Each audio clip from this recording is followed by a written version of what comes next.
Hey everybody, welcome to the Tom Rowland Podcast. We're brought to you by Brite. Today we have a podcast with a gentleman named Elliot Stark. Elliot has been very active since the last time I saw him. The first time I saw him, into the blue, caught a sailfish that had a tag on it. Scott Walker reached out to the Billfish Foundation and connected us with Elliot, who helped us to find the person who caught the fish to begin with and tagged it. It was a cool story. We did a great show on it, and Elliot was on the show also as an interview. So I haven't spoken with Elliot since 2012, and since then he's done all kinds of stuff. He's run a big mothership operation in Panama. He's done a bunch of other stuff, including literally writing the book on travel fishing. It's a book about billfish and other fish, all worldwide. All of his travels combined to determine where's the best place to go for each person, which is a very important thing. There's some places that you go, all there is to do is fish. That's it. Some places you go, you're going to be on a mothership the whole time. Other places you go, there's tons of activities, not only for you, but for any non-fishing people in your party. His book is the first book that I've heard of that really goes into this detail, but not only just that, food, drink, and so many of the other things that go along with fishing. I'm really looking forward to reading it. I have not read it, but I think you're going to enjoy this podcast with Elliot.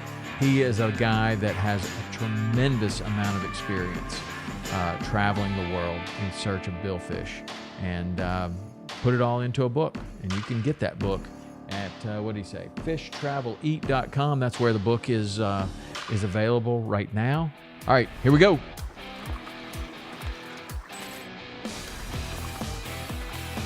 This is Elliot Stark, author of the book on travel fishing, and this is the Tom Rowland Podcast.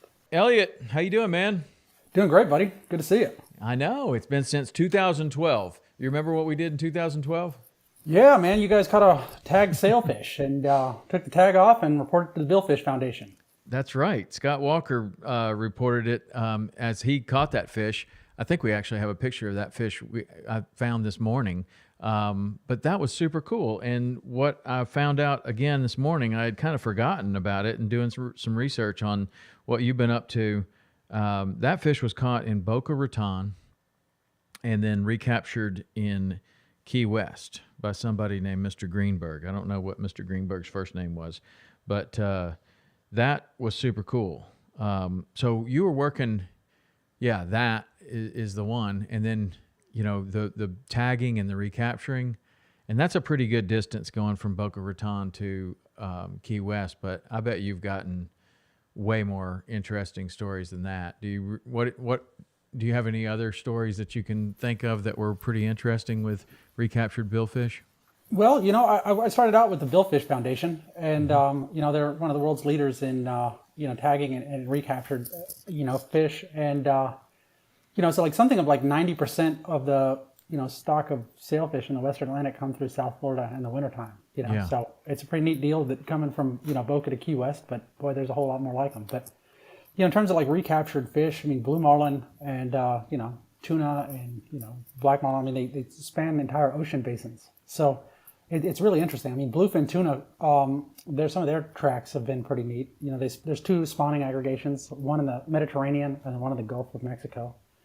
And there's some mixing that happens in the Atlantic. So every once in a while there'll be, fish that come from over here and go all the way over there and, span thousands of miles. And that's thousands and thousands of miles. Like, what is there any that you can remember that surprised you while you were doing any of that work? Well, it's you stop being, surprised. I mean, one of the things that was super interesting was we had a scientist that we worked with by the name of Dr. Freddie Rocha, who was in Venezuela. And so he worked with a whole bunch of artisanal fishermen on the Guaira Bank. And so these guys would catch, all kinds of billfish, and many of which would be tagged. And so he offered, I believe some kind of reward for bringing the tags in. And so he had a sort of a centralized location that was down there. And I mean, fish came from all over the Atlantic. And, really? It was pretty neat to see. What else is done with the data, like the Billfish Foundation? When you get all this data, what What do they do with it? Well, they compile, a lot of angler information, and then they send a lot of the tagging reports and stuff to the National Marine Fisheries Service, and then that's used by fishery scientists, across, different management bodies to figure out, to put into programs and algorithms about like how many fish are in the ocean and how many people are trying to catch them. And the interesting thing is that it's, there's the biological information that comes, but for part of the thing with tagging is the, angler information also, and the ability to show like the amount of, economic activity and the amount of money generated and the amount of tourism that comes with fishing.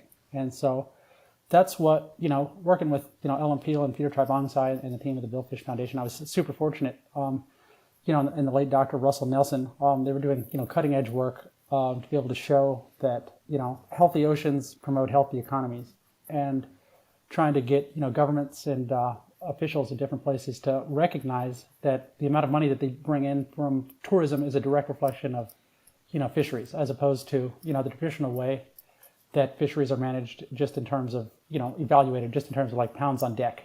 And, but keep them in the water, people keep coming to fish and, Is there a place that comes to mind that took that data and changed the way that they were fishing? I know that we had a number of people. I had this one guy, his name was, he's the Jungle Angler on Instagram, and he helped to have a couple of places understand what the economic value of the arapaima was.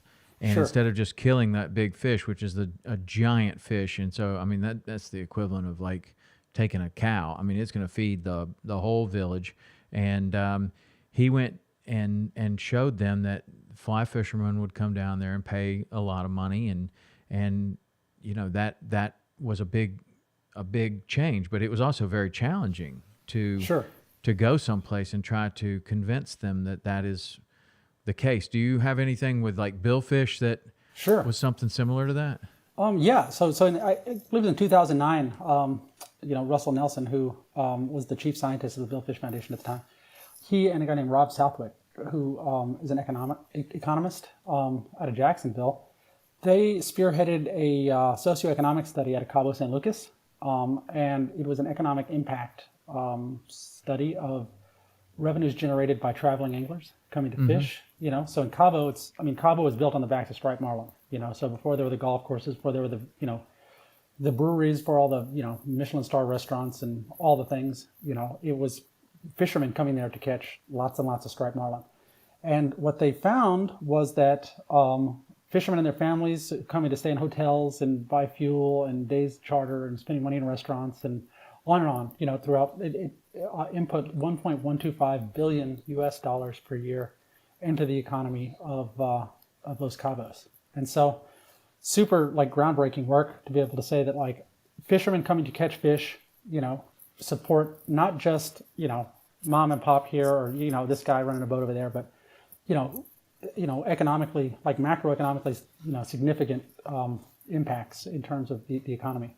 And they did another study a little while later in Costa Rica that compared the relative value of sport fishing's economic impact to that of commercial fishing. Really? And it showed, and it's been a while, but that I believe that sport fishing comprised something like 2% of the GDP of, the gross domestic product of the nation of Costa Rica in terms of tourism. Wow. So you think there, that the sailfish, roosterfish, Cabera snapper, and then that's before. It was in 2012, so that was before all the fads and things, and all the people going down there to catch all the blue marlin that they've been able to stack up. That it's like sort of changed forever what people consider to be a good day of blue marlin fishing. Right. That is incredible. I had Rufus Wakeman on. He was talking about those fads and his experience there. That has really changed the game. I mean, it used to be a few fish was amazing, and now it's if you have the location of one of these fads, which is a fish attracting device, FAD, and people will. I mean, can you describe how somebody would put one of those out? What that entails? Well, it's pretty. It's more complicated than you might think, but I mean, to do it out there. Oops, sorry about that. In deep water, most of the guys will take out like a barge or, a mothership type deal that's equipped with like a crane, and they'll have like a big anchor that's made of, concrete or steel or what have you, that's connected to a whole bunch of like metal cable, and they'll drop it down, and then, have the top of the metal cable, and there'll be shackles every however many feet. Put that down on the bottom, and then the top of the cable is connected to like a buoy or some kind of flotation. And then on top of the flotation, they'll have, just a whole mat, or, different people use different things, but, tarps, palm fronds, things that sort of take up space in the water column. And they'll keep them like not on the surface, but maybe 50, 75, 25 feet down, something like this, just so they're not run over by, right, boats or trawlers or shrimpers or whoever, or, or found by, right. Fine. That's what I was thinking. Found by anybody else, probably deep enough where you might not even be able to see it out of an airplane. That's it. And so then they'll keep the numbers, and then they'll go out and, put them in sort of a sequence and troll around from one to the other, that kind of deal. And so it started, they've been using, fish aggregating devices for years. The tuna fishery in the Indian Ocean uses them to great effect, to like catch all kinds of things. But, and sport fishing guys have used them because it's a universal deal. You put something out, the ocean's vast empty space. If there's something that holds structure, attracts bait, bait stays there, fish come to eat the bait. You have a place, instead of burning your eyes out, run around, wasting, hundreds of gallons an hour, run around looking for stuff. You go straight to it, and there you are. But, since then, the success they've had in, Gulf Vito, they put out, more fads in Costa Rica, and there's some in Panama, and there's, fads even sort of, all over the place. And you could even talk about in the Gulf of Mexico, fishing the oil rigs. Basically it's the same principle, yeah. A little bit more involved and a little bit different to look at, but, same sort of process.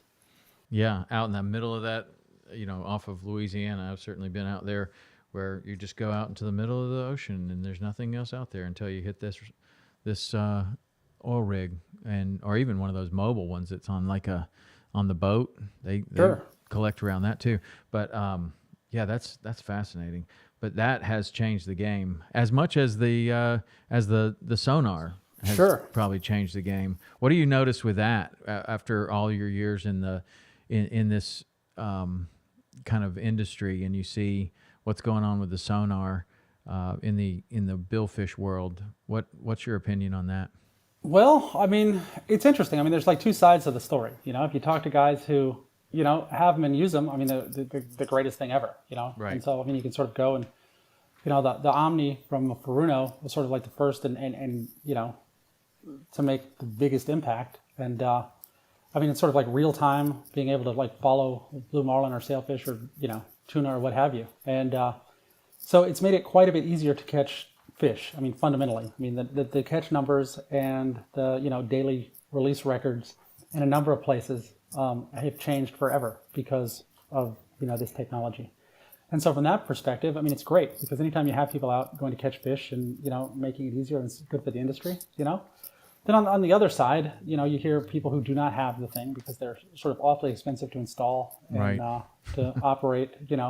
So sort of, a lot of tournaments, have the opinion that like it's just changed things. So you take away like the skill from a guy who reads the water and who's been doing it and knows and grew up in the cockpit and been doing it and learned how to catch blue marlin in a way that involved knowing and reading water, and then you turn it into, some people say, like a video game, or you're able to write a check and win a tournament. So well, I don't know about that. It's a different skill for certain. And, sure. And a different application of that skill. You're going to have somebody inside probably watching that all the time. Sure. Which I don't know. I found that it in the bass fishing world right now, you also have forward-facing sonar debate. Sure. Like there's technology, forward-facing sonar. It's changed bass fishing, and a lot of the bass fishermen that I've had on have varying opinions on that. But I have been asked what I thought about it, and I thought, well, it's already been done. Like I'm not really a billfish guy, but from what I know about the billfish world, there were some complaints, and they said, okay, cool, we'll just have two divisions. So we'll have this tournament, we'll have a sonar division, and we'll have a non-sonar division. And so that got me thinking about how you could do it in the bass fishing world.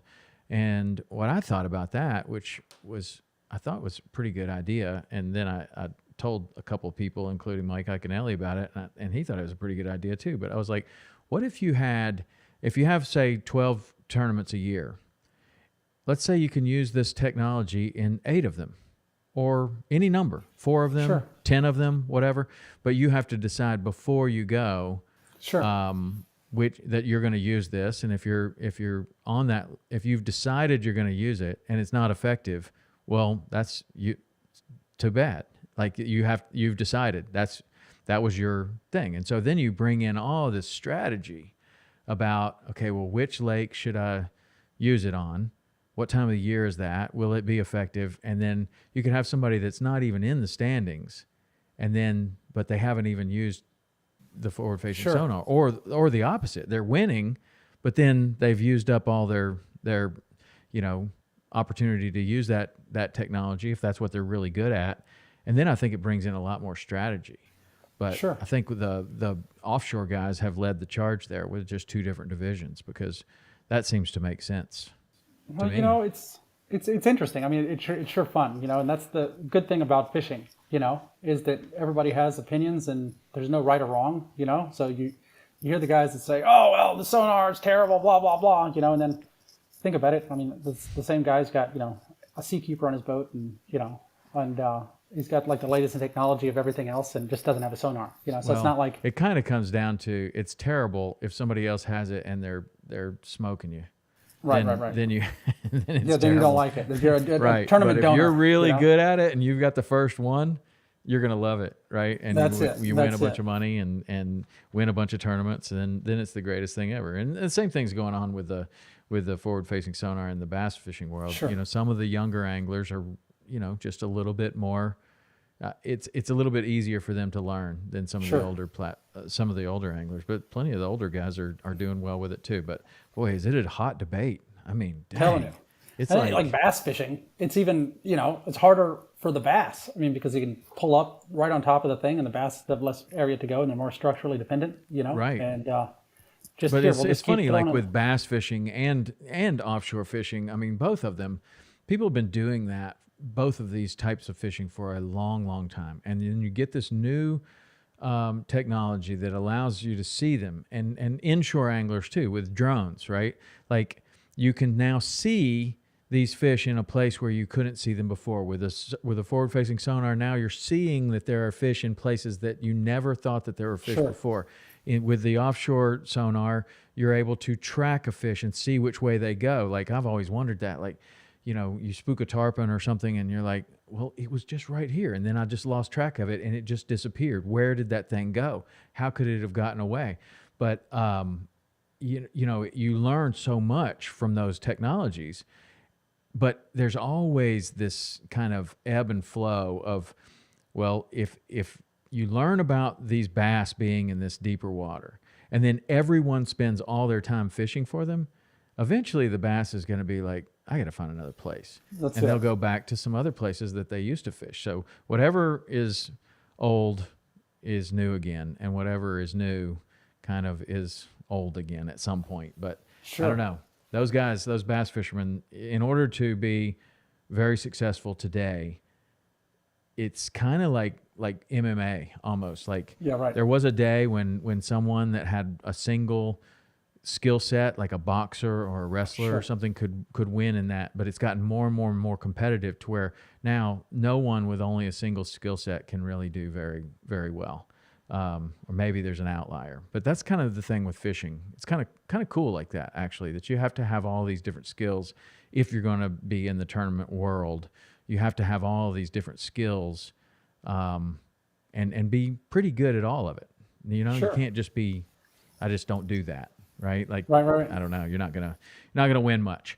But that's cool. I think that it doesn't seem to be I don't know. Maybe there is even a bigger debate in offshore fishing than in bass fishing, because you got people that are spending tremendous amounts of money on boats and travel and everything, and then they get there and they don't place in the top 15 because they don't have the sonar. That would tend to make somebody pretty mad, I would think. That's it. I mean, that's what some of the tournaments just had to change it up or risk losing, participation. Right. So, Right. what's the right answer? Who knows? So, what have you been doing since 2012 when you were working at the Billfish Foundation? Man, all kind of stuff. I moved to Panama and ran a mothership-based Marlin fishing lodge in the Pearl Islands. Yeah. What was in what island? The Pearl Islands off the Pacific coast of Panama. Yeah.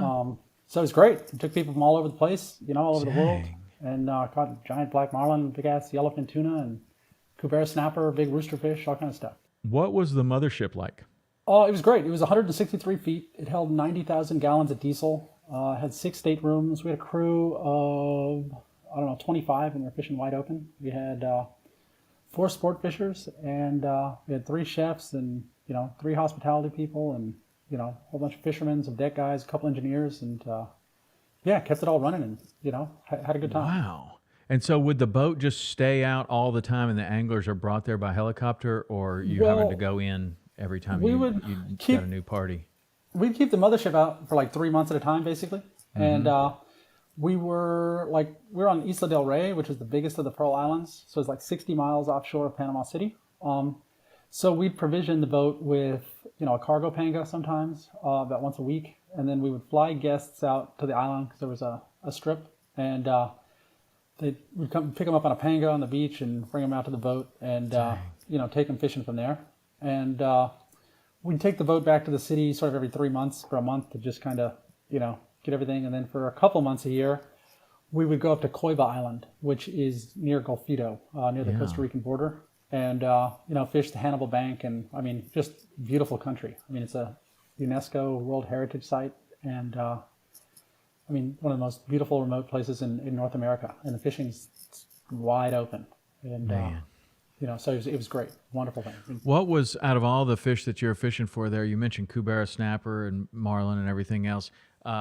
What was the most impressive fish to you to catch? Man, for me, it's black marlin. They're so cool. They're the most, they're great. They're like mysterious. People know relatively not much about them. Panama is probably the best place in the Northern Hemisphere to catch the things. You know? And, where you find them, blue marlin are more widely distributed, and they're sort of more offshore. But black marlin, typically you'll find them in a spot that has access to some deep water, but shallow, like a pinnacle or a high spot. So kind of more coastally associated. And it's great you catch them a lot of times down there, live baiting. So you take a bonita and bridle them up, and then pump troll, 2 or 3 bonita behind the boat, and then doing it early in the morning when it's slick calm and you're within sight of land, and you see fog coming out of the rainforest. It's like an oxygen factory, and then bait starts going nuts in the rigger, and pop, bam, there he is. And black marlin are awesome. I've heard a buddy's from Australia, so he says a blue marlin is an angler's fish, but a black marlin is the crewman's fish, because you get them on the leader, and oftentimes they boom, jump, straight vertically out of the water. Just big, thick. Their pectoral fins, once they're above 300 pounds, are locked out. Whereas blue marlin can, fit them back in. And big black carries its weight in its head, kind of like a grouper does. So it's just got a giant mouth, and sort of the the base of their bills are big and thick, and they're just incredible fish. And even the little ones are great. The big ones are awesome. The biggest we caught was 750, 800. And like a 750, blue, man. It's a good one, man. That's a fish. It's a fish. And so, I like to say that blue marlin and black marlin are both awesome. You can't go wrong, right? But for me, a lot of times blue marlin will jump, but they seem frantic. A lot of times they'll seem scared. They jump around, they're windshield washing, they're just greyhounding all over the place, doing circles, half circles, this, that, and the other.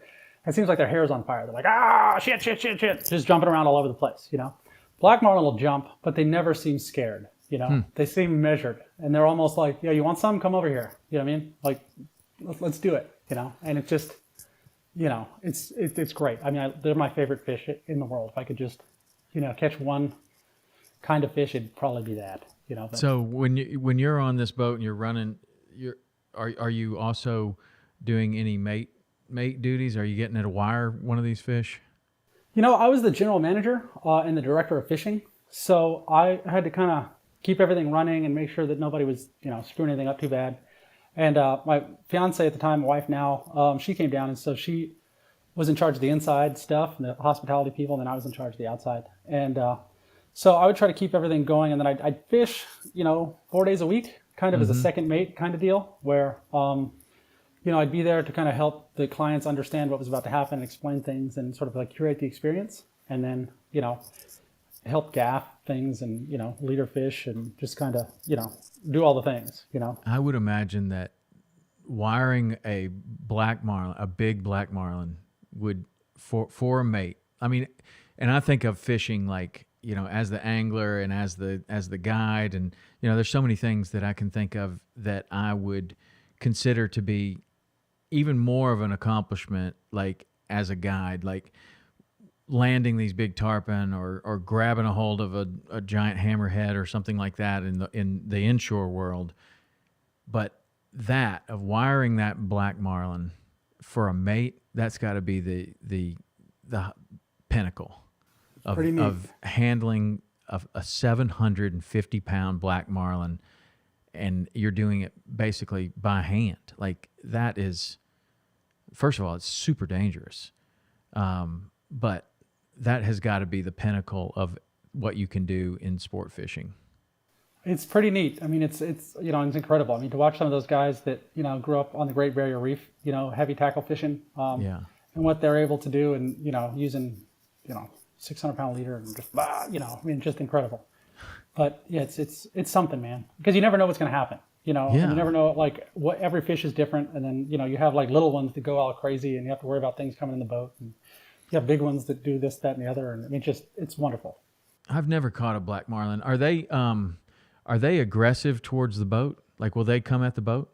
Well, they I mean, I don't know if aggressive. I mean, they can jump all crazy, and Sure. they typically go airborne quite a bit, like on the leader. So it's not unheard of for them to come in the boat. Yeah. And I mean, one time I was wiring like a little one, 200 pounder, 150 pounder, whatever it was, in Panama, and then I was sort of on the right side of the boat, on the cockpit, and he came up jumping on the left, and I was pulling, and then as he came in the air, I was pulling, and he jumped, and I was like, oh, we don't want that, so just threw it and let it go and hope for the best. Like, get away from that thing, Yes. And but yeah, I mean, you've seen, everybody's seen those pictures and videos from Tropic Star of Right. thing coming up and stabbing people, and I know it looks like they could be aggressive in the way that you described. The difference between a blue marlin and a black marlin jumping kind of made me think about a swordfish, because a swordfish is one of the few fish that we've caught on any of the shows that I don't let people swim with anymore. No. Those Not damn things not are even aggressive. at all. They're mean. They are so aggressive. We had one come after our diver, and we have this video, and the diver is in between the boat and the swordfish, which is the wrong place to be. Like, you could be on the outside where the line is holding the swordfish back, but Sure. when you're in between, that's the danger zone, and he knew it, and he knew he was in the wrong place. But he had this scooter, like an underwater scooter with the cameras are all attached to it, and he had that in front of him, thankfully. And this fish, he's videoing it, and this fish is going like this and making a turn, and then you see its eye turn, see the diver, and then turn and come straight at him. And luckily, he had this scooter, which was a super hard plastic housing all around this scooter, and the bill went in about 6 inches into this super hard plastic and then broke off. And dude, I mean, that's not the first time that one has been kind of aggressive towards something in the water, even the motor or anything in the water. Like, those are aggressive fish, very They're very like dangerous dinosaurs. fish. I know, and a cool thing that they can do. They can go from the deepest part of the ocean to the surface and not have barotrauma like so many other fish. It's a wild thing, and the way that that it's been described to me about how they can route the blood flow somehow to their brain. So in that super cold water down there, they still have all of their senses, and they're able to hunt. Like, it's a wild fish, the swordfish. Does the Billfish Foundation study swordfish too, right? Yeah, they're sort of like a gray area. I mean, they have some tagging of swordfish, but like swordfish are managed as I mean, marlin are strictly game fish, so swordfish are managed in some ways as commercial fish. There's like quotas for their harvest, and they're able to be sold. But the Billfish Foundation was like instrumental in, along with a bunch of other groups, enclosing the Florida Straits to longlining, Yeah. which happened, earlier, sometime around the year 2000. And it's an area that's super important for their spawning. And, so swordfish is a great conservation success story. Because it was closed commercially because the stocks were in terrible shape. And, they've since rebounded and been, done very well. And combine that with like sort of daytime sword fishing and the techniques that have been popularized and started, down in the Keys and are now, used all over the world. You have people catching swordfish in places where they never did before. And, well, that was what I was going to ask you when you were talking about like the stocks were low and things like that. They were certainly low in the way that people were catching them. But I wonder about like as you have the daytime sword fishing and people are now fishing for them in a lot of different areas. I wonder if the stocks have come back or if there was a whole population of fish that was just not getting fished for. Well, I think that, people certainly weren't fishing for them in the way that they are now, but, there was a whole lot of commercial activity in a place that was very important for the fish in terms of spawning. Right. So it's like if somebody was setting up on top of one of those like mutton snapper spawning aggregations and just waylaying them, you know what I mean? And you can do sort of a greater amount of, harm if you're in a place that's more important, so it's sort of being thoughtful in terms of resource use, and that's kind of what the Billfish Foundation has done for a long time. Sure. It's like not So after this boat in Panama, what brought that to an end? Getting married? Yeah, well, it's just like you can do that for a while, but it's a lot of work, and so we went down, with the idea of being there for a while and then coming back, and so then we got married and bought a house and had a couple girls, and nice. so I started working with In the Bite magazine, and Okay. I was editor in chief there for 4 years, and had a great time. I got to see the world and travel, and I'd gotten to travel quite a bit with the Billfish Foundation too. I've been super fortunate, and did that for a while, and then I started my website in 2020. It's called Fish Travel Eat. And, I was on it this morning. It's good.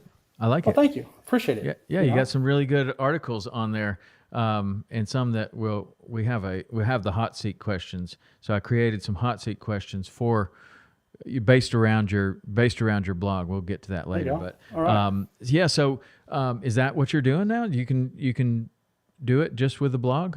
Well, I've written this book on travel fishing. Sort of like an outgrowth of this, and I provide content services for I do a bunch of writing for a bunch of people in sport fishing and beyond. So what was the idea? How did you come up with the idea for the book?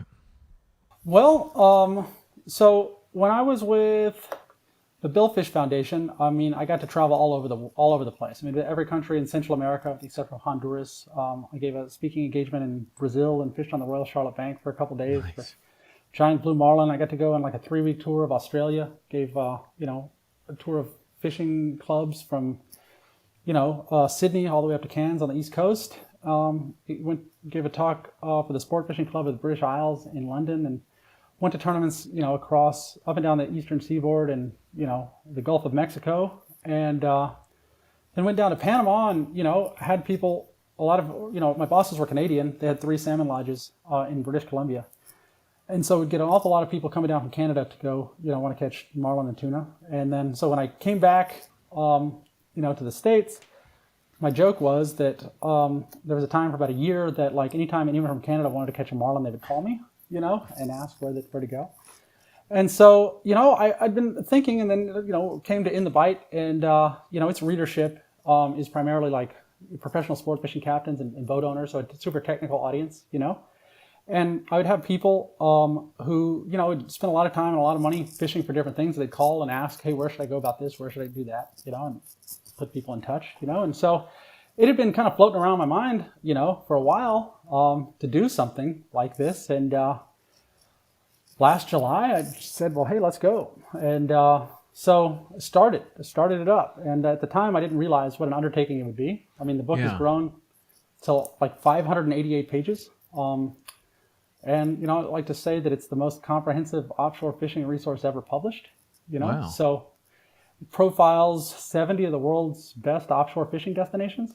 And to do that, I called people that fish in each of those places. So, and then I called them because if you send somebody an email and ask them, they send you a line or two about this or that, and you're stuck with that. But sort of my approach was, well, I'd like to get to the bottom of it, and then there's a whole lot to the fishing experience. There's places that are great, but they're super rough. There's places where you can go, like Cabo San Lucas, where you can go catch a whole bunch of striped marlin one day, and the next day you can go, ride camels on the beach, or go parasailing, or go to a brewery and have great food. There's other places, like some of the places in Panama, where the fishing is great, but like it's super remote and hard to get there, and you're going to fish, Yeah. And so then there's places like Costa Rica that are sort of a mix between the two. So how do you find the right place for you? Well, it turns out that like matching your expectations of a place and what you would like to experience with a place that can deliver that is important. And I didn't think that there was a sort of resource that was able to do that. So I decided to write one. So it has 70 places around the world. I mean, Costa Rica, the Azores. I talked to, Frothy de Silva there, and or Zach Conde on the Azores, and Frothy de Silva in Madeira, the Great Barrier Reef, and like 6 places in Australia, Cabo, Guatemala. Talked to Tom Francis, who runs a Mothership, a sport fishing operation in the South Pacific. Talked to my buddy Bon's Fleet, who has a lure company out of New Zealand, and talked to a buddy of mine in South Africa, and told me about Mozambique, where to come, when to come, what you can expect. And it's all tied together with, there's aspects on food and experience and the kind of rums that are available there, and what you can expect, the seasons, how big a fish you can expect, and there's a whole lot of nuance involved. And so to me, it was important to do it right. And so it was an awful lot of time, an awful lot of effort, but like I'm super proud of the result. So it's sort of like. Is the presentation like a coffee table book, or is it more like a reading book? Well, I guess both, because it's 6x9 and it's paperback, and so it's meant to be used, And so it's like everything that I know about this stuff, and I've talked to. I don't know if you'd say who could say it's the best group of fishing people assembled in a book? But I could say that if you were going to assemble the best group of fishing people in a book, there'd be a high degree of overlap. Yeah. And so it's basically there's like 7 books in one. So there's the destination profiles. There's profiles of 22 charter operations and fishing lodges around the world that I would feel good about recommending to a friend or somebody who hadn't been doing it before. There's species profiles that introduce blue marlin, black marlin, white and striped marlin, sailfish, spearfish, wahoo, yellowfin tuna, bluefin tuna, and mahi-mahi, with best places to catch them, some high points about how to do it, and, some like recipe stuff. And then I worked with a good friend of mine, Chef Cosmo Goss, who is, for my money, the best and most interesting chef in sport fishing. And we put together the Fisherman Chef cookbook. And so these days, everybody in the world, if you catch a yellowfin or bluefin, will turn some or all of it into sashimi. But there's like different sauces from around the world. So we have recipes for 5 of those. I saw that was. I had to look twice at the bio for the book, and it said sashimi sauces, and then I made sure there wasn't a comma there. Like I thought it might be sashimi and then sauces, but it was sashimi sauces, which does make, like when you go to a really nice sushi place and there's like, sometimes the sauce is so light that you almost don't even see that there is a sauce on there, but there is something like painted on there with like a paintbrush almost. And it does make a massive difference. So all of that is in this book? Like everything. All of the food and everything? Yeah, Wow. and there's the ultimate ceviche resource. We talked to people from like Ecuador and Peru, where ceviche came from, in the Baja, about how to make the stuff, and tips on grilling fish, searing fish, frying fish, how to do it with the stuff that you catch. And so it's not one of these stupid, catch, clean, and cook things, and let's make a pot pie recipe that nobody's ever going to use. It's applied things that like catch the fish. Here's how to do it straight from the source. That can like make your experience better. And then that's sort of the deal, And so started thinking that like there's an awful lot of overlap between offshore fishing and rum. And everybody knows everything about beer. I mean, beer is like a damn science experiment these days, you know. The hipsters have turned it into something you can't even go to the beer aisle, you know. It's like too much, you know. And everybody knows about wine, you know, but nobody knows anything about rum. So I was like, man. So I called Cosmo. I was like, hey, you got a rum guy? And he's like, yeah, talk to my buddy Dave. So I called Dave, and Dave's the beverage director at the Windsor House at Island Creek, which is a restaurant in Duxbury, Massachusetts that has 70 rums on tap. Wow. And so talk to him about everything. So we have the Traveling Fisherman's Guide to Rum that, you know, breaks down it's like 40 pages long. I mean, it could work as like an academic text, you know what I mean? But it's great. It's super excited about it. Like how to find good rum, what makes good rum, the classifications, the rum landscape internationally for your travel, how to find good stuff here in the States, how to mix it. And interesting. You know, that is true. You got the beer, the wine. Now you have a whole bunch of people that are all into bourbon. Right. And they have the bourbon tours. I'm going to go on one next week. We're going to the Kentucky game. My daughter goes to Auburn, and we're going, I think it's next week or in the next couple of weeks. There's a contingency. Her roommate is from Kentucky. And so they invited us all up there, and we're going to go to Keeneland, and then we're going to do this bourbon tour. But I was asking about the bourbon tour because it's just interesting, like how into bourbon some people are. Sure. And, you know, it all goes to like the barrel, and there's like this whole industry of people that craft those barrels. Sure. And then they gotta do it just right. And what is it about rum that makes that an island kind of thing?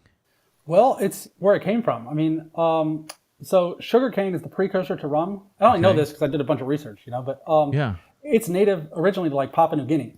So by the 1500s, when Spain started coming to this part of the world, they had planted sugarcane in like Madeira and some of those islands that are in the eastern, you know, Atlantic. They actually brought sugarcane on the second voyage to the New World, and it wasn't endemic to here. So, and then by the middle of the, you know, 1500s, by the 1600s, there was sugarcane just about everywhere, and there were like mills to, you know, cultivate it and then turn it into molasses. And then molasses was then, you know, either exported, and the byproduct of like the sugarcane process was turned into rum.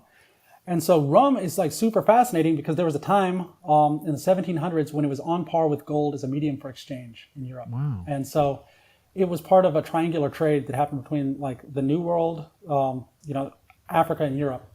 And, you know, I mean, there's some bad, dark parts of the history in terms of slavery and stuff. But, you know, like rum was exported, you know, from the New World, and finished goods came from Europe, and, you know, there was a human trade from Africa. But, I mean, in terms of like geopolitical importance and interesting backstories, like there's not, I don't think, another, you know, drink or, you know, spirit that can compare.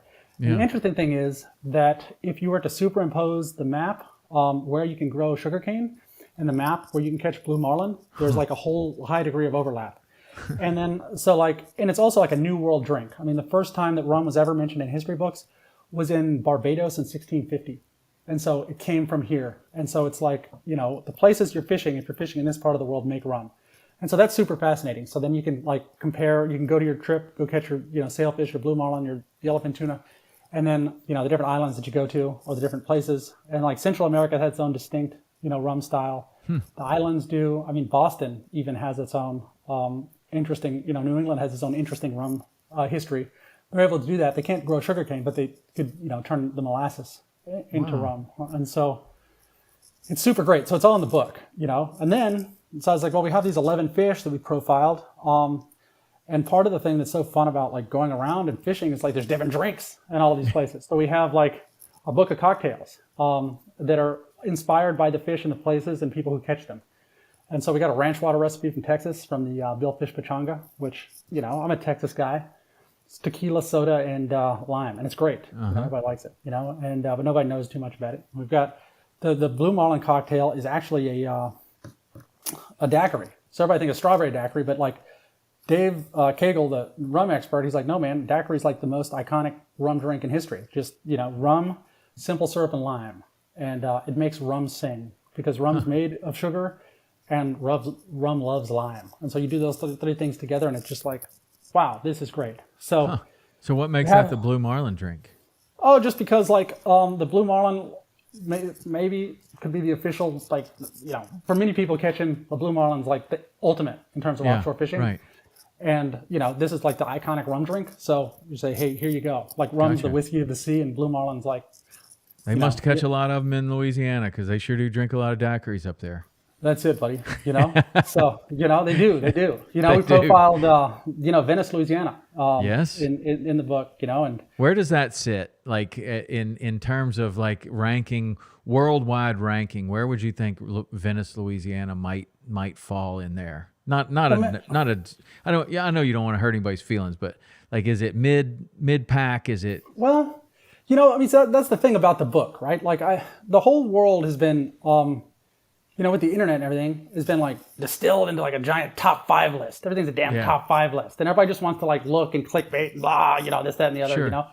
So like this book has tried not to do that. You know what I mean? And so like I also haven't taken a dime or a dollar from anybody. I have people like, oh my God, I would like to sponsor this book or this section. I said, man, I really appreciate that, but I can't do it. I want it to be free and clear because, you know how it is. Sure. There's all kind of money changing hands and people don't know. And so it's like, look, man, I'll make my money on the back end, but like on the front end, I'm not going to mess with it.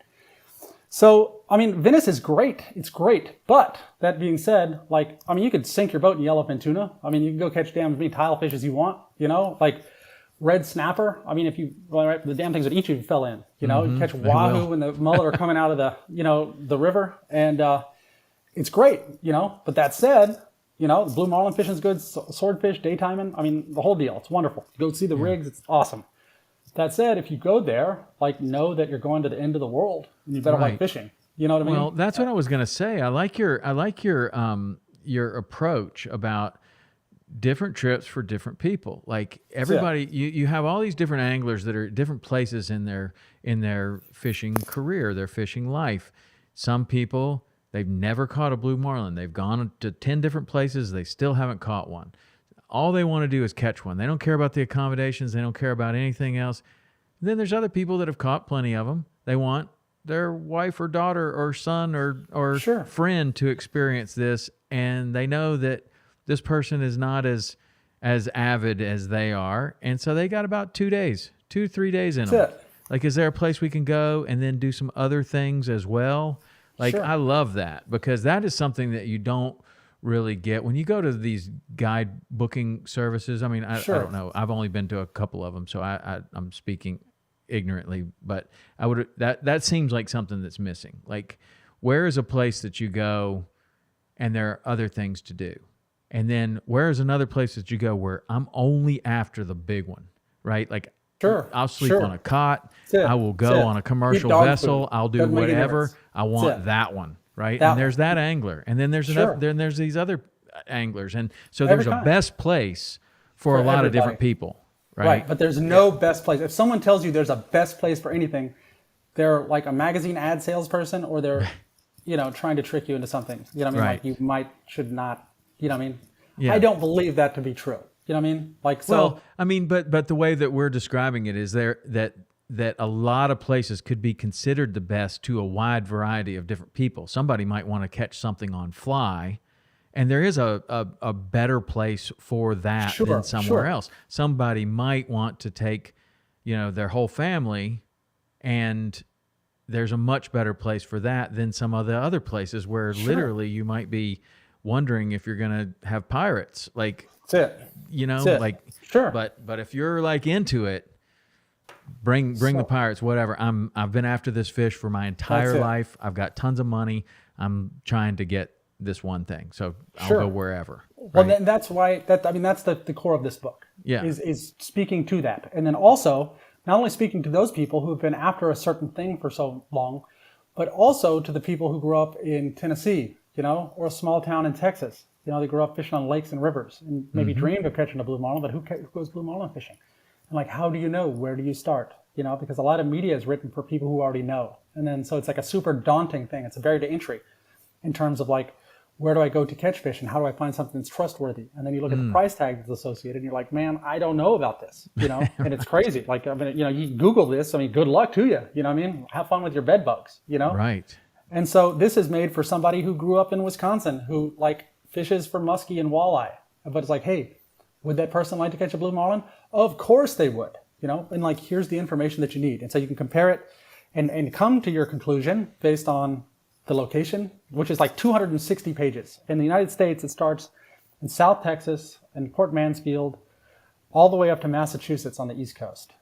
Three spots in Texas: Venice, Louisiana; Orange Beach, Alabama; Destin, Pensacola; South Florida and the Keys, which is from Key West to Stewart; Charleston, North Carolina, with stops in Morehead City and the Outer Banks; Virginia Beach, Ocean City, Maryland; to New Jersey, and to Massachusetts. And then skipping over to the West Coast, San Diego and Southern California, and then Kona.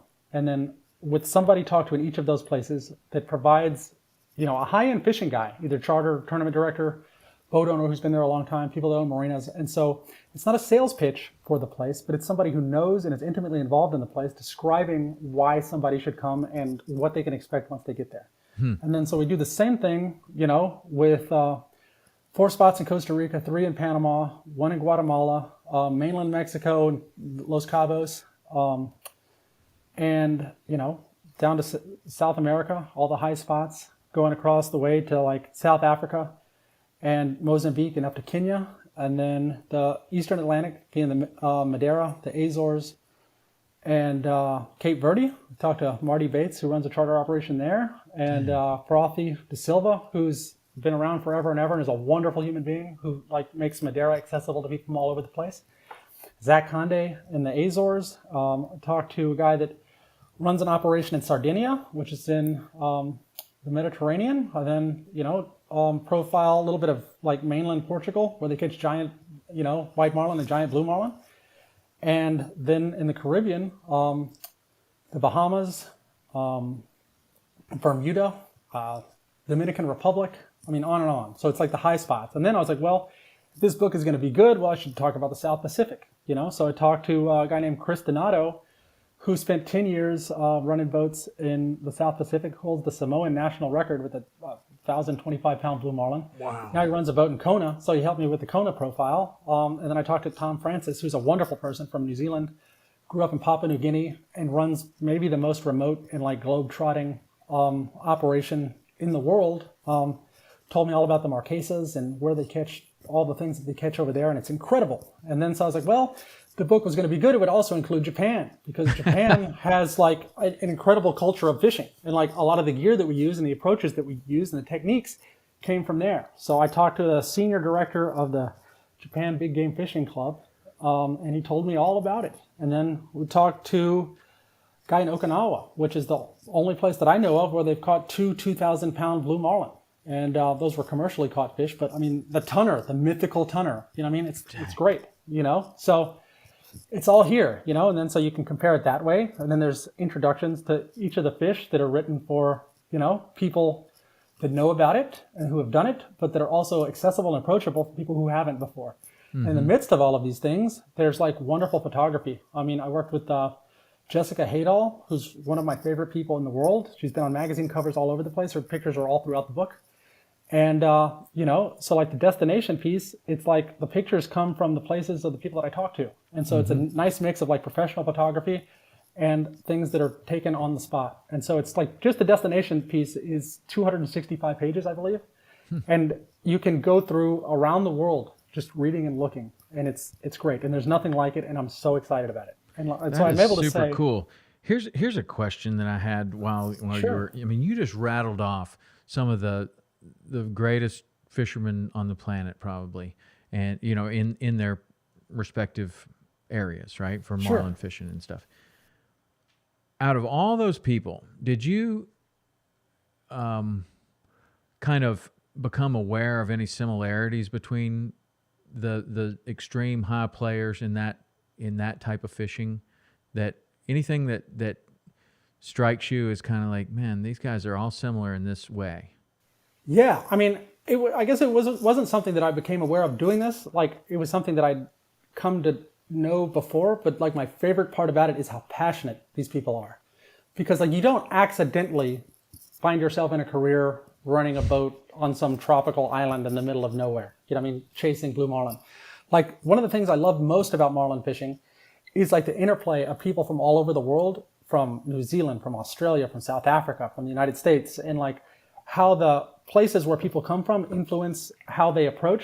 And then so you have this incredible melting pot of stories. And then you take these people who are like good at telling stories to begin with, that are like super interesting, you know? And then we're like, well, their work involves chasing these giant ass fish in like beautiful places in the middle of nowhere. And so they get to see these extreme things that never happen to anybody else, you know? And so you take people who are like adventurous and who love life and who love what they do, and you turn them loose onto something that's probably the most incredible, most beautiful, most exhilarating thing in the world, at least for me, for like marlin fishing, you know?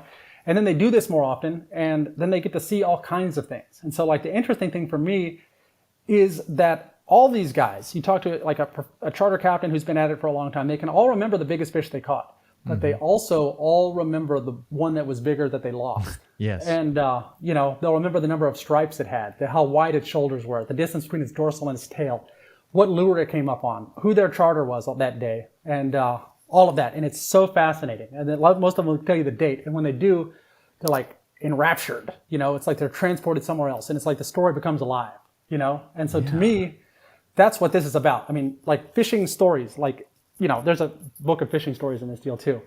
But like, you know, that's part of this, but also I tell people that like every book that's been published about fishing since Hemingway died all have the same, you know, moral or tagline. And you know what it is?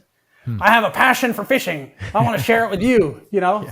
Well, that's great, you know, but like this book isn't that. Like I have a passion for fishing too, but this has a clear takeaway. It's all the stuff that you need to plan the trip that's right for you. You know what I mean? And to research and to give you all the information. There's no like, hey, buy this, and then before you get anything, buy something else. It's all here, you know? And if after reading it, you feel good and you want to take it a little bit further, give me a call. I can, you know, help you out. You know, that kind of deal. One of the things that you were just mentioning there about like people from all around the world coming together to, you know, for this, you know, to try to catch this particular fish. I mean, it could be any fish. And I've had some really great experiences, like going to Costa Rica or a place like that where, you know, the language is Spanish.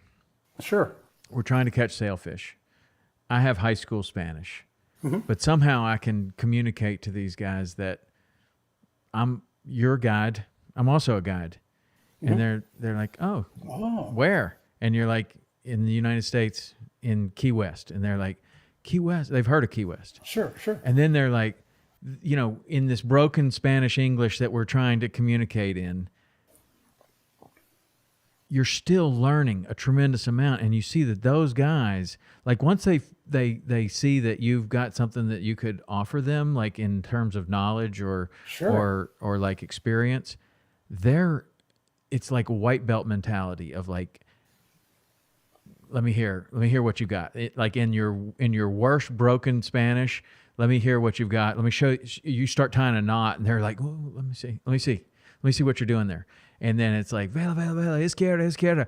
And then you're like, okay, left, there's a sail on the left, which is about as much Spanish as I have. But at the end of the week, you come together and you're like, it's like a long lost brother that you found. Sure. And those are some of the greatest experiences ever. And it's not just bill fishing. Like you go to Christmas Island and you're talking to these South Pacific Islanders, and they speak pretty good English, and enough to let them know, like, I come from this other little island, and this is what we do too.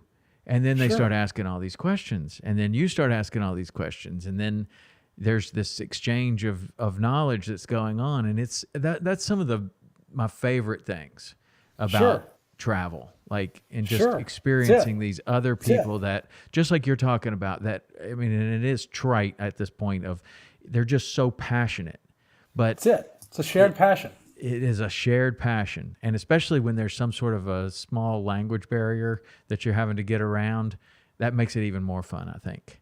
Because it's the best thing in the world, you know? Yeah. And then you can take the same thing. It's like the approach to fishing, the approach to how you cook and eat the thing that you catch, the approach to the drinks that you make on the ride back in. You know what I mean? It's it. And like the thing about fishing that's so fascinating is it's been doing this to people. That thing that you're talking about since Jesus, and since before him, and it's been doing it to men and women, and it's been doing it like throughout history around the world. It knows no bounds. You know what I mean? And it's still doing it today. I mean, it's ruined my life. You know what I mean? I love it. You know what I mean? But like, but like you can see a kid, like walking around, there's a kid fishing. You're like, he's got it. You know what I mean? He's got the twitch. You know what I mean? Yes. And it means something. You're like, awesome. That kid's awesome. Come on, kid, let's go. You know what I mean? It's it, and it still does it. It's that, and that's what it is. That's cool. And so when you have all these ideas for the book, and it sounds like you got about 7 books all wrapped into one, and you are already a writer. You've done a tremendous amount of writing, and you're an editor. Did you need help to write this book? It seems like at almost that you have so many ideas that this could have gone so off the rails and into oblivion of not a book, like just a bunch of stories. Like, who helped you? How did you put the book together? Well, I had a lot of help with a lot of things. I didn't have any help writing it. I interviewed a lot of people, but so when I started this, the thing that was most important to me was that when I'm done, that it's good and that it's done the right way. Like I didn't want one of these self-published books that looked like one of them painting elephants made. You know what I mean? Like, you know what I'm saying? And then so I had people, oh man, I got a guy who's going to this and that. I'm like, I appreciate it, man. But like, I want to work with book people and I want to work with business people. You know what I mean? Like I'll handle the fishing side, So in terms of like the stories and the content, the damn thing kept growing, and it took longer to do than I thought, and, I kept coming back to, well, if it's going to be a good book, if it's going to be a proper book, it would include this, and then, so at some point I said, I have to stop saying that because it's good and proper enough, So it's going to be your life's work here. That's it. I was like, I can't do this, So it took me, I started last July, July of 2023. I just got the proof finished at the printer last week, so 15 months, I guess. But so I started writing it, and it was actually my computer guy. He's like, hey, man, you should write a book. I was like, man, I don't write a book. And he's like, no, you really should. So I was like, okay, well, actually, I've been thinking about this book on travel fishing. So I had thought about books before, but I let all the details stop me from doing it because of all the things that go. So this time I'm like, well, I'm just going to write it, and I'll figure it all out as I go. So navigated like the publishing landscape and came to the conclusion that like I would do it on my own and run it through my website. And that was sort of at the advice of a publisher that I talked to who was a client of my computer guy. And he's been doing it a long time. And he's like, this is what I would suggest. Think about this. I'm like, okay, that's great. So then I was like, well, I need it to look good. So I hired a book designer who is super awesome. And he's been around for a long time. And he worked for big publishing houses. And he's been on his own for 10 or 15 years, and he actually laid out Stephen Hawking's second book. And really? So wow. I hired him, A Briefer History of Time. And so I hired him, and I was like, hey, man, I have the fishing stuff handled, but like, I just need this book to look good for a book guy, So we, back and forth, but most of the, design and inspiration stuff was him. I provided him all the text and all the pictures, and he laid it out, and, And then I also hired an editor to kind of go through and, make sense of everything, in terms of like organization, typos, formatting, all of that kind of stuff. And she actually used to edit Entrepreneur Magazine. And so I tried to do everything the right way and hire good people who experienced and, let them do what they do, And so she came from a place that wasn't fishing. So we, had this joke. I said, well, if there's a fishing term that you don't understand, let's assume that it's correct. If there's a joke that goes farther than you would take it, let's leave that. But if there's any like regular English words that are typos or used, improperly, let's fix those, So it was good. And so I wound up, for both the editor and the designer, I wound up paying them like more than I thought because the damn thing kept growing, but it's okay because it turned out great, So, it just kept growing and growing and growing. But then I was like, let's, put it all together into some kind of thing that makes sense. I thought it was going to be 400 pages. And I thought that was like gigantic. It grew to be 588 pages, but wow. It's okay. It's good. It's great. I'm happy. I'm like over the moon about how it is. Like I can promise that if somebody buys it, they'll like it. There's nothing like it. It's something that's needed. I talked to Ray Rocher. I profiled him in that charter directory deal. He's great. He's been a charter captain in Miami for 30 years. He's a good buddy of mine. He's in the IGFA Hall of Fame. And when I called him and told him about the book, you know what he said? it's about time someone did that. Nice. So it's applied and useful. So like in the introduction, there's a piece that says, I wrote the book on travel fishing with the hope that it might bring the same joy, wonder, and fulfillment to your life that it's brought to mine. Now Nice. my girls are like 8 and 9, and I get to do the same thing for them, and it's wonderful. So it's a passport. I'm asking $50 for the book, which is less than a dime a page. So it's expensive, but it's less than a pack of ballyhoo. And what's the distribution like? How do people get it? Well, it's on my website, Fish Travel Eat, and so it's actually at the printer now. I'll have it December 1st, and in time for shipping at Christmas. So I'm opening up the pre-orders kind of as we speak, and first run is limited. It's 1,000 copies, and Nice. we'll see what happens. And then when that's done, I'm going to order some more and go do all the things. Wow, that's a lot of work, man. It sounds like a really amazing book. I mean, I'm almost as interested in the food part of it as I am in the fishing part of it, and that would not be the case. Like, I just like the way that you started to talk about like food and drink from these particular areas, which is a lot different than somebody like just putting a book out with your favorite recipes. Right. Like, this is like, I don't know how they do ceviche, where ceviche started. That's pretty cool. That's it. And how to do it yourself. Yeah, I like it.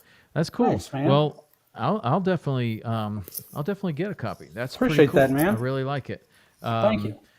Cool. So why don't we finish up with the hot seat questions? All right, let's do it. These questions sometimes I'll start with them in the beginning, but we had a good story about the tag sailfish, so this is going to the end. All right, so this is kind of either or, just quick answers. The most underrated fish that you've caught while traveling? Underrated fish caught while traveling. I don't know, Jack Crevalle. Everybody hates Jack Crevalle, but I like them. Not One me, of them ruined man. my life. I love them.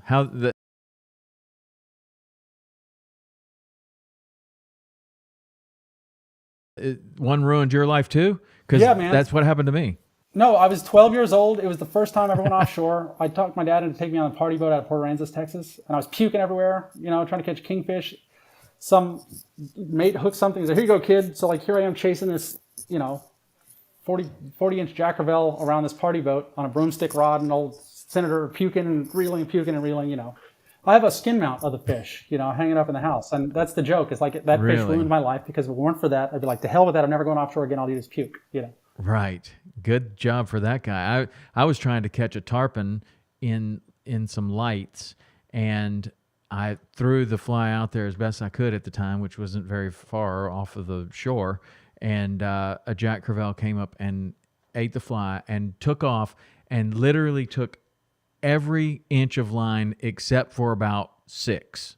And I literally had like 2 turns of line on the fly reel and brought it all the way back. And I get it in, and I was like, I think it's a bonefish. Like, I was so excited because I had never caught a bonefish at that point.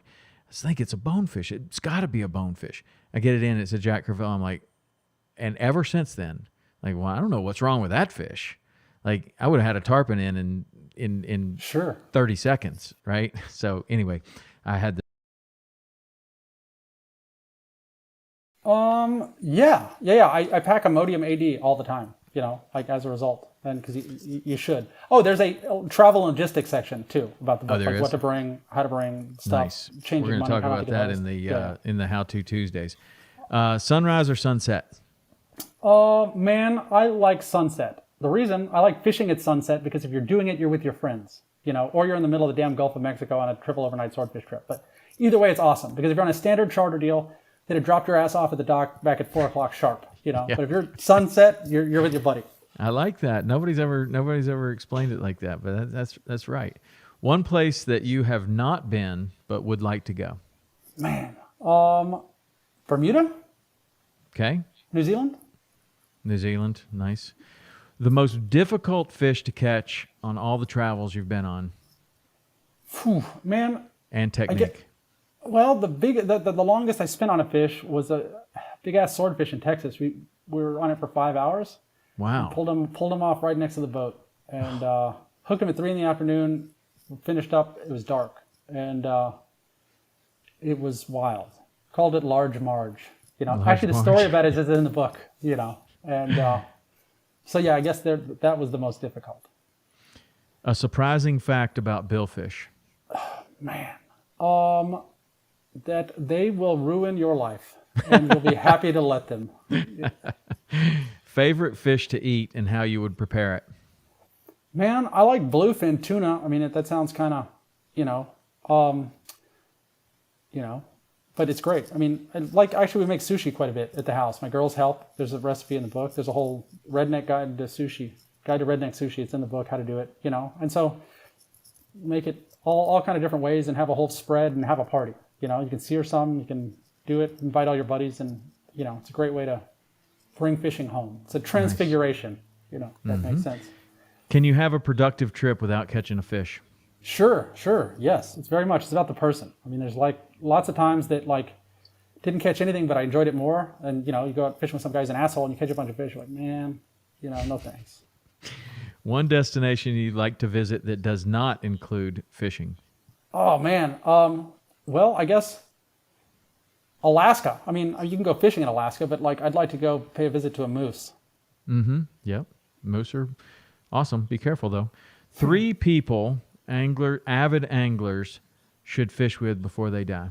Oh man. Oh, this is great. My buddy Kiwi Van Leeuwen, he runs a place called Sailfish Oasis Lodge in Guatemala. He's great. I mean, people from New Zealand are great with stories, and he's been all over the world. He's wonderful. I love fishing with him. Let's see. Kiwi. Man, there's going to be some people that are mad at me. It's just 3, not the top 3. Oh, just okay, any okay. 3. Just three. Just any 3. Man, I like fishing with my buddy Anthony Lopez. He's a swordfish guy in Texas. He was the one with, Large Marge, He's got a operation down there. And then, maybe let's see.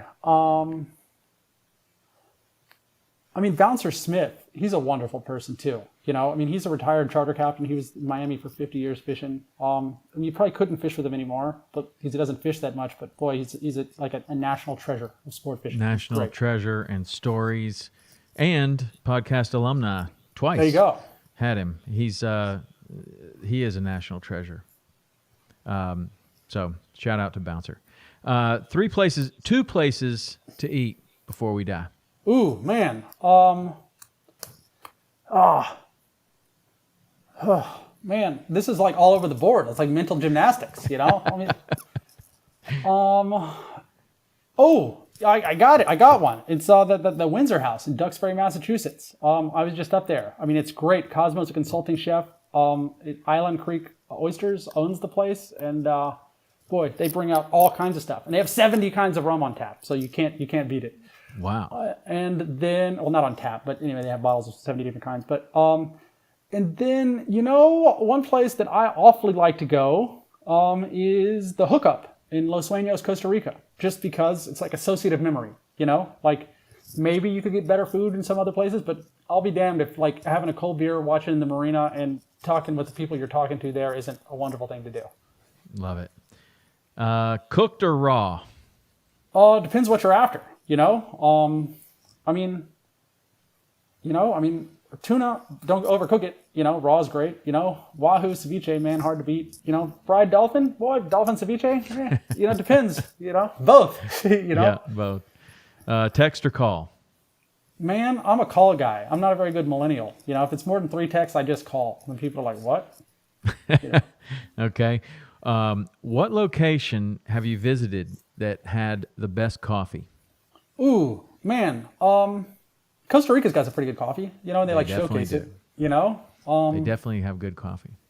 I think about the 4th day of fishing, no matter what kind of coffee they brought, you'd be happy to have it. So that probably has something to do with it too. Yep. How about the worst coffee? Oh man, the worst. It's pretty nasty coffee at some of the marinas around, And your neck of the woods is one I'm thinking of, but I don't want to say it. Maybe you're like, damn, from last week, You look at the pot and it's yeah, never been washed. That's it. Yes, that's it. Same thing. All right. That's cool, man. Well, I like the answers. That was great, and it was really great catching up with you again. I mean, I hadn't talked to you since 2012, but you sound like you've just had an amazing life since then. And we're going to do a couple of How-To Tuesdays with Elliot, and they will definitely help you on your travels. This is a man that's traveled more than anybody I know, probably. And we're going to ask him some questions about travel. So stick around for the How-To Tuesdays later. But Elliot Stark, the book on travel fishing, you can get it on his website, which is, tell us the website again. Fish Travel Eat. fishtraveleat.com. Great blog. Some really good articles on there, and I'm sure some of those came from the book, but maybe not. I did read a couple of those this morning. You're a good writer. For sure. Appreciate that. Yeah. So fishtraveleat.com. Get the book on travel fishing, especially if you're interested in catching a marlin sometime in your life, or you've already caught a bunch and you're looking for a new place to go. It sounds like he has it covered worldwide. But Elliot, I appreciate you coming, man. It's great. Thank you, buddy. I sure appreciate it, man. It's good fun. You bet. Well, good luck with the book. Thank you. All right. See ya.